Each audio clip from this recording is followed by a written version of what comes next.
क्या होता है, आप तो माँ है इसलिए शायद हमारी बात नहीं समझ पाएंगे। अब ये शरीर तो नया है इसका, लेकिन जीव तो पुरातन है ना।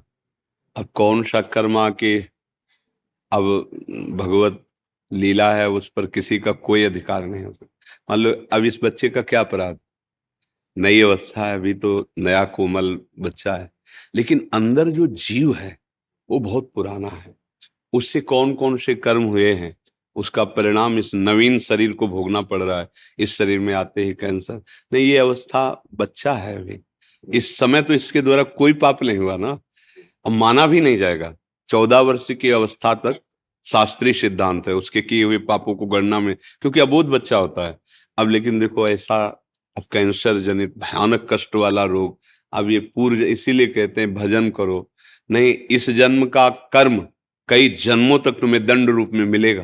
ये कहा जाता है ना कि अभी तो तुम भोग भोग रहे हो, तुम्हें अच्छा लग रहा है, बुरा आचरण अच्छा लग रहा है, मांस खाना अच्छा लग रहा है, दूसरे जीवों की हत्या, जब तुम्हारा शरीर छूटेगा और फिर उसका दंड मिलेगा। अब जैसे अब हम लोग ये देखकर दुखी होंगे ना कि यार इस बच्चे ने क्या पाप किया है, लेकिन सच्ची मानो, मंगल भवन भगवान के दरबार में अन्याय नहीं। अगर इसका कर्म आपको टीवी में जैसे दिखाया जाता है ना, वो अगर सामर्थ्य हो दिखा दे कि इस कर्म के परिणाम, तो आप कहोगे अवश्य अवश्य ऐसा ही होना चाहिए। बस भगवान कभी अमंगल नहीं करते। अभी अभी बच्चा रूप से दिखाई दे रहा है, पर प्रभु का ये पुरातन अंश है। ऐसी गलतियां होती हैं, उसका ये सब खेल है। अब ये माँ कैसे समझ सकती है? माँ को तो लगता है मेरा बच्चा है ना, कुछ ऐसा हो जाए कि ये ठीक हो जाए। बस नाम जप करो, भगवान के आश्रित रहो, इसका नाम मृत्युलोक है। यहाँ जो हम कर्म करते हैं वो सब संचित होते हैं, उसी के अनुसार नया शरीर मिलता है, और वो दंड या पुरस्कार, मतलब सुख या दुख भोगना पड़ता है। इसीलिए इससे मुक्त होना अनिवार्य है। भगवान के भजन की इसलिए जरूरत है कि तुम्हारे कर्म तुम्हारे को नष्ट करने के लिए जो तैयार हैं वो भस्म हो जाएं। तो इसलिए भजन करो, एकमात्र भगवान का आश्रय, भगवान का नाम जप।